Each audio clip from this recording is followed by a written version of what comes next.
د ابو جهل لخر د بدر مقام ته راورسېدو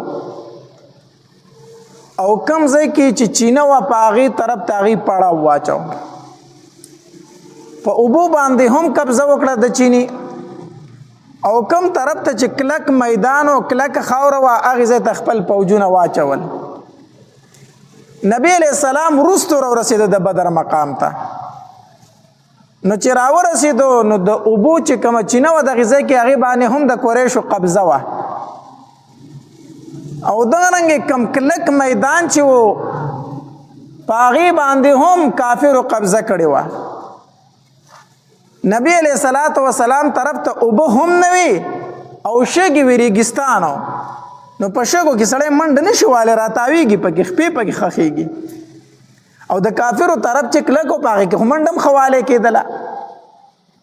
صحابه کرامو نبی علیه الصلاة والسلام ته وفرمایل د الله پاکه پیغمبره په اوبو باندې هم هغې قبضه کړې ده او دغه رنګې کلک طرف چې دی هغه هم هغې قبضه کړی دی مونږ سره خو یو اوبه نشته او دویم طرف دا دی چې کوم د شګو میدان دی هغه راته پاتې شوی دی نبی علیه الصلاة والسلام د الله تبارک وتعالی په دربار کې دعا وکړه نو الله تبارک وتعالی په د شپې باران وورو دا غي ذکر الله تبارک وتعالی په قران کې کړی دی وينزل عليكم من السماء ماء ليطهركم به الله تبارک وتعالی په باران وورو باران خصم باران وشو نو چې باران وشو نو صحابه کرامو ځان له اوبه هم جمع کړي ډنډون منډونه کې پاکي اوبه ودرې دي هغې ته زر زر لوښي ډک کړو نو ځان له اوبه برابر کړي دویم دا دی چې په دې شګ باندې باران وشي دا کلکه شي د دې نه یو سیمټ غونته جوړ شي نرشک شي دا کلکه شي او کم طرف ته چې خاورې نه هغې کې خټې جوړې شي خو چې بیا پکې منډه وای چې ورته تاویږي به نو باران وشو یو خو صحابه کرامو ته اوبه هم پوره شوې دویم دا دی چې هغه شګلن میدان کلک شو او هغې طرف ته چې مټینه خاوره وه هغه خټې وګرځېدلې نو د هغې هغه طرف نقصاني شو د مسلمانانو هغه طرف هغه پیدمن شو نو چې کله سار شو نو سعد ابن معاذ رضی الله تعالی عنہ رای ورکړه په دې غونډګۍ باندې نبی علیه الصلاة والسلام ته یو سفر روغ کو دی به په دې کې وي دی به جنګ له نه راځي او د ده په سیکورټۍ باندې بس صحابه کرام ولاړ وي نو دا رای ډېرو صحابه کرامو ته خوښه شوله نو په هغې غونډکۍ باندې نبي علیه الصلاة والسلام لره سفر روغ کو دا داسې ځای و چې په هغې به ودرېدو لاندې به د ټول میدان ښکارېدو نبی علیه الصلاة والسلام لره هلته سفر جوړ شو او ابوبکر رضی الله تعالی عنہ سره ملګری دی سعد ابن معاذ رضی الله تعالی عنہ فرمایي وایي نبی علیه الصلاة والسلام او ابوبکر رضی الله تعالی عنہ چې کله سفر روغ شو دواړه ورته دننه شو او ما توره راواغسته زه په دروازه ودرېدم او چې نبی علیه السلام څنګه دننه شو په مانځه ودرېدو 2 رکعته نفل یې وکړو او الله تبارک وتعالی ته دعاګانې وکړې چې کله دعاګانې وکړې بیا راکوز شو ښکته د نبی علیه الصلاة والسلام په دې مخ باندې داسې خوشحالي غونته وه صحابه کرام حیران شو چې دا خو د خوشحالۍ موقع نه ده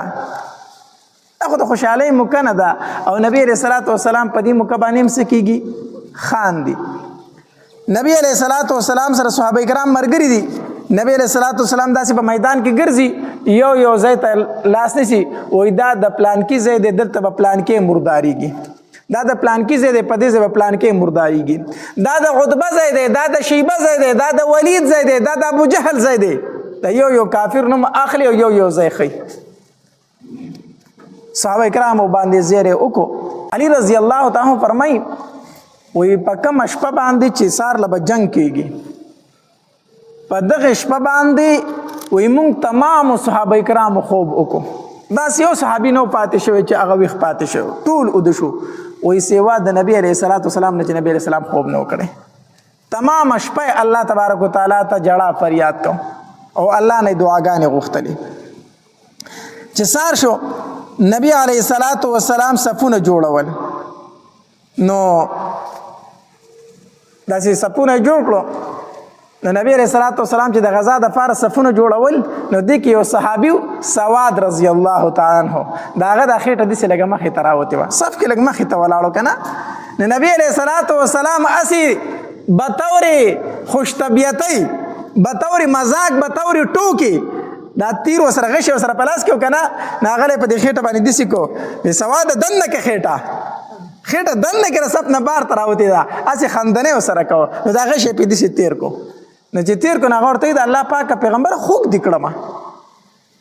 پیغمبر خوګ دکړم دا الله پاک پیغمبر خېټه دلاله په غشي باندې خوکړه نبی رسول الله سلام ورته ښا دا الله پاک پیغمبر مونږ پتا باندې ایمان راوړی دی ته زمونږ پیغمبري صحابه کرام حیران دي چې د دې نبی رسول الله څنګه خبرې کوي مونږ پتا باندې ایمان راوړی ته زمونږ پیغمبري تا راته وایي چې انصاف پکوي نبی رسول الله ورته فرمایي او بالکل ما وایي چې انصاف کوي نو زما د خېټه زخمی کړه خوګ دې کړم اوس انصاف دار چې ستانه بدل واخلم ته راته وایي چې انصاف کوي نو زه زخمی نه کړم خوګ دې نه کړم نو اوس ستانه بدل نه اخلم نبی رسول الله ورته وی سواد بدل واخله نو سواد رضی الله تعالی عنہ فرمایي نه کنه د الله پاک پیغمبره بدل دي نشي اغستو وی څنګه وی تا چې زما په خېټه باندې غش راکاګو زما خو په خېټه باندې کمیس نو صادر پینو زما په خېټه باندې کپڑا نه وا ستا په خېټه باندې خو کپڑا ده نو زه څنګه بدل واخلم به خېټه ښکارا کا چې زه درنه بدل واخلم صحابه کرام حیران دي دا څنګه صحابي دي نبی رسول الله د خېټه مبارک نه داسې صادر لري کو به هو سواد بدل واخله سواد رضی الله عنه چې د نبی رسول الله خېټه مبارک څنګه اولید کنه او رامن ډکړي وان خط پوري او په جړا شو ورته او داسې د خېټه مبارک ول خپل کړه وې د الله پاک پیغمبره دا می ارمانو چې دې سره شونډي ولګوم کې دې شي دا می تاسو سره اخیری ملاقات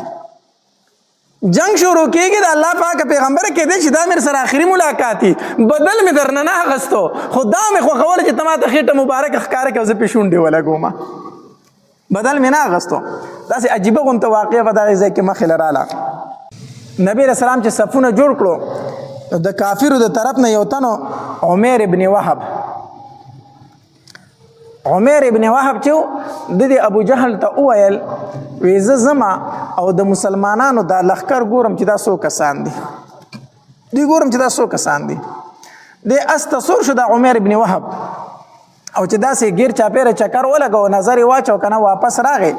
نو بل یو کافر حکیم ابن حزام دا ورسته بیا مسلمان شو خدای ټیم کې کافرو د حکیم ابن حزام لراغه یاره ما خو د مسلمانانو نه غیر چاپیره چکر ولګو خو ډېر لږ کسان دي دا 300 کسان ما تخکاری 300 کسان به اندازتن او وسه شی سره شتم نه اسلحه وسره نشته دی دا خو پاک داسې راغلي دی لږ کسان دي وینا دی مونږ له دوکه راکې دی مونږ له سره راکې اسلحه نه دی راغستي او لږ کسان دی او تش لاس مخې ته راغلي دي دی مونږ له دوکه راکې چې مونږ په حمله وکړو شاته نور کسان ناشتي خو دې مخې ته مونږ له ذکر راغلي چې مونږ په حمله وکړو هغه را باندې شا غاړې راپاسي زه ګورم غیر چاپیره نورم سې کوم بیا استه وختو چې استه وختو داسې غیر چاپیره د غرون نه تاو شو راتاو شو لري پورې لاړ واپس راغی حکیم ابن حزام ته هم دک 314 برسو کو سره شته دینا ایسو کو سره نشته خو ما ته داسې ښکاری کنه چې دوی د مدینه منورې نه مرګ راوستي دي دوی د مدینه منورې نه چې دا 314 راغلي او تش لاس راغلي کنه دوی مرګ راغلي ځان وجني نو دوی عمرې خو چې دوی عمرې نو خامخا د ځان سره به یو کس زمونږ نه مړ کوي 300 کسان دي دوی عمرې ځکه تش لاس راغلي زمونږ مخله او موږ سره توري دي نو دوی خو ځان وجني خو چې ځان وجني خامخا به زمونږ نه یو تن خامخا وجني د عمر ابن وهب ورته وی چې 300 کسان زمونږ نه مړ شي او دوی مړ شي دا هم زمونږ د قریش خلک دي زمونږ رور او نسب خلک دي نو چې دوی مړ شي او زمونږ نم دومره مړ کی دا غي نه پس به د ژوند بیا سمځي اب څه ژوند بیا مونږ په مکه کې تیر کو چې دوی مو وجنو زمونږ نم دور نور مړ شي هغه ژوند بیا سخواني د حکیم ابن حزام ورته ویل کدا خبره دي ټیک وکړه مونږ مرو دوی مرو په خپل کې جنگ دی نو بیا مونږ څه ژوند تیر کو په قافله د ابو سفیان چې زمونږ د تجارت قافله غتلې ده دلته کې څه شي جنگيګو دوی رااله دواړه او دوی دا خبره دغه ته وکړه د کفارو یو سردارو عتبه وویلو وی عتبه دغه 300 کسان راغلي دي او دوی به مونږ وجنو خو دوی به زمونږ نه یو تن خامخا وجني نو څه شي دوی وجنو خپل خلک وجنو کنه نو چې دا جنگ ختم شي موږ واپس مکې ته لاړ شو نو څنګه به وي؟ عتبه ورته وایي دا خبره ټیک ده، دا خبره ټیک ده، جنگ څه شي له کوو، جنگ ولې کوو؟ دا عتبه چې دی به د جنگ نه شاته کېدو. دا عتبه او شیبه دا وروڼه وو، دوی د جنگ نه دا شاته دوه وجو نه کېدل. د دوی یو غلام و دغه عداس نوم و، د دې عتبه غلام و دغه نوم عداس و. بیا دا آزاد کړی و. دا عداس چې و دا نصراني و، د په نبی علیه الصلاة والسلام باندې ایمان راوړی و او د نصرانیت نه توبهګار شوی و. نو چې کله دا عتبه او شیبه راتله د مدینې منورې ته جنگ لا، نو هغې په خپو پورې انښتې او نه یې پرېښودل. وایي تاسو مه ځئ، مه ځئ. وی ولې نه ځو؟ ته ولې موږ پسې موږ د خپو نیولي چې مه ځئ؟ وی مه ځئ، هغه د الله رسول دی، د هغه سره تاسو مقابله نه شئ کولی. خو ما ته پته ده چې هغه تاسو وجني مړه کوي، خو نو په تاسو خفه یم، مه ځئ. هغه ورته ته رښتیا وایي چې دا د الله پیغمبر دی؟ او زه د رښتیا هم د الله پیغمبر دی، او دا جاړم ځکه چې په تاسو پسې خفه یم، تاسو هلته مرګ له روان یې. نو دوی خو دا خبره په زړه کې راغله چې یاره عداس راته وایي چې د الله پیغمبر دی تاسو مرګ له ځئ. دوی د دې جنګ نه لږ شاته کېدل. او دویم دا دی چې د نبي علیه السلام ترور و عاتکه رضی الله تعالی عنها، هغې خوب هم لیدلی و، په هغې کې هم دې ته اشاره وه چې دا کوم خلک د مکې نه روان دی دا مرګ له هلته روان دی. نو دوی د جنګ نه لږ شاته کېدل. نو دوی عتبه ورته وایي دا ډېره ښه خبره ده، زه ځمه چې دا خبره د ابوجهل سره وکړم، ابوجهل سره وکړم. بهرحال په دې کې بل تن ورغی، ابوجهل ته وي عتبه وایي چې یاره جنګ نه کوو، واپس ځو. نو ابوجهل ورته وي عتبه خو ځکه دا خبره کوي که نه چې د هغه زوی مسلمان دی، د مسلمانانو په صف کې ولاړ دی، نه خو خپل زوی بچ کوي ځکه د جنګ نه شاته کېږي. او په دې کې یو تن یې راوغوښتو د مسلمانو د لاسه یو کافر مړ شوی په لاره باندې، دا کې کس رور یې راوغوښتو. چې رور یې راوغوښته که نه ویې لکه ستا هغه تره خو وي عتبه چې واپس ځو، ستا د رور بدل نه اخلي، رور بدل نه اخلي. اوس دا خلک را پارو. نو هغه چغې کړې وی وا عمره وا عمره، هغه خپل مړ رور یادو، چغې کړې وا عمره وا زما عمره روره وا زما عمره روره. چې دا چغې شروع کړې چې په خلکو کې لږ غیرت را واچو که چې دوی مسلمانانو راله سړی وجله، تاسو دې نه واپس ځئ. بهرحال دا عتبه د خپلې خبرې نه څه شو؟ واپس شو. وی صحیح ده چې تاسو وایي جنګ کوو، نو جنګ به وکړو. صفونه جوړ شو، یو طرف ته د مسلمانانو صفونه جوړ شو، بل طرف ته د ابوجهل صفونه جوړ شو. د هغې طرف نه درې تنه راووتل مقابلې ته، عتبه، شیبه او ولید. عتبه او شیبه او ولید، دا عتبه او شیبه وروڼه وو او دا ولید یې زوی و او د دې یو وراره و. نو یعنې دوه وروڼه او یو وراره راووتل جنګ له، دوی درې واړه راووتل مقابلې له. आवाज یې وکړئ تاسو کې څوک راوځي. نو د دې طرف نه هم درې کسان ورغلو، عوف رضی الله تعالی عنہ، معوذ رضی الله تعالی عنہ او عبد الله بن رواحه رضی الله تعالی عنہ. دا درې واړه صحابه کرام وروتل. دا معوذ رضی الله تعالی عنہ، دا عوف رضی الله تعالی عنہ دا رونه دي او دا د حارث زامن دي. دا عفرا یو زنانه ده، دا معاذ او معوذ نومونه خو به تاسو اورېدلي که نه؟ دا د عفرا زنانه زامن وو. د دې اووه زامن وو، درې د یو خاوند نه او څلور د بل خاوند نه، او اووه واړه زامن په جنګ بدر کې شریک وو. داسې زنانه هم تېرې شوي دي. د عفرا رضی الله تعالی عنها اووه زامن او اووه واړه په جنګ بدر کې شریک وو، اووه واړه. نو دا دې طرف هم دوه وروڼه راووتلو، عوف رضی الله تعالی عنه، معوذ رضی الله تعالی عنه او عبد الله بن رواحه رضی الله تعالی عنه. دوی مقابلې ته وروتل. چې وروتل عتبه ترې نه تپوس وکړو وایي تاسو څوک یئ؟ دوی ورته وایي رهط من الانصار، موږ د انصارو کسان یو، موږ انصار یو، ستاسو خلک نه یو. نو عتبه ورته وایي ستاسو سره زموږ هېڅ کار نشته، تاسو سره نه جنګېږو، تاسو واپس شئ، موږ له زموږ د مقابلې خلک روباسئ، مهاجر روباسئ، د مکې والا روباسئ، زموږ د هغې سره مقابله ده. نبی علیہ الصلوۃ والسلام आवाज وکړو، وی حمزه دا ترو، وی حمزه وزه، علی دا د ترز، علی رضی الله تعالی عنہ وزه، او عبیده بن حارث رضی الله تعالی عنہ ته وزه. درې صحابه کرام ووتل د دې طرف نه. خو د صحابه کرامو مخونو باندې داسې صادرو باندې تړلي وو، صرف سترګې ښکارېدې، مخونه یې پټ وو. نه هغې طرف ته نه عتبه تپوس وکړو، وی تاسو څوک یئ؟ نو حمزه رضی الله تعالی ته وفرمایل وی زه حمزه یم. علی رضی الله چا کړ وی زه علی یم. او دې طرف نه عبیده بن حارث رضی الله تعالی عنہ زه زه عبیده یم. نو عتبه ورته وی اوس زمونږ د مقابلې خلک راووتی ځکه دا هم د مکي و که نه اوس زمونږ د مقابلې راووتی بهرحال درې واړو د یو بل سره مقابله وکړه نو علي رضی الله تعالی عنه حمزه رضی الله تعالی عنہ د عتبه په مقابله کې ورغی او علي رضی الله تعالی عنہ د ولید مقابله کې او د شیبه په مقابله کې عبیده رضی الله تعالی عنہ او عبیده بن حارث رضی الله تعالی عنہ دوی مقابله وکړه نو حضرت علی رضی الله تعالی عنہ حمزه رضی الله تعالی عنہ خپل لومبي گزار سره دوه کافر مردار کړو خو عبیده رضی الله تعالی عنہ چې کنه په د باندې خپل مقابل گزارو کوندل خپل واله چې خپل ولا دی راتاو شو نو علی رضی الله تعالی حمزه رضی الله عنه محمد الله ورسید بل کافر مردار او عبیده رضی الله تعالی راوړو د نبی رسول الله خواته کې خودو چې کله د نبی رسول الله خواته کې خودو نبی رسول الله والسلام ته فرمایي د الله پاک پیغمبر زه شهید یم نبی علیہ الصلوۃ والسلام ورته او فرمایل او عبیده ته شهیدی نو په دغه ټایم کې دی وی کاش چې ابو طالب ژوندې وي چې ما ورته نن ښودلی وي ابو طالب به اشعار ویلو وی نبی علیہ السلام به موږ تر هغې پورې ورنکو کافرو ته تر څو چې موږ خپلې بیبیانې کونډې کړي نه وي کاش چې نن ابو طالب ژوندې وي چې ما ورته وویلی چې موږ خپلې بیبیانې کونډو خو نبی علیہ السلام دشمن له نه ورکو کاش چې دا شعر مې ورته نن ویلی چې ستا د شعر مصداق مونږ یو چې سرونه په نبی علیہ الصلوۃ والسلام باندې شیندو بهرحال ته دې نه بار جنگ شروع شو نبی علیہ الصلوۃ والسلام راغی او کم سفر چې راخ کړی صحابه کرامو دله هغې ته ورننوتو او ابوبکر رضی الله تعالی عنه سره ورننوتو او په دروازه باندې سعد بن معاذ رضی الله تعالی عنه توره نیولې ولاړ دی نبی علیہ الصلوۃ والسلام کله په سجده باندې پریوزي کنه الله ته جاړي نو کله سر اوچت کنه لاسونه اوچت کې الله ته جاړي نو حدیث مبارک کې راځي وای نبی علیہ الصلوۃ والسلام داسې لاسونه نیولي او الله ته لاسونه اوچت کړي دي خو جنگ شروع دی نو د الله په دربار کې دعا کوي وی الله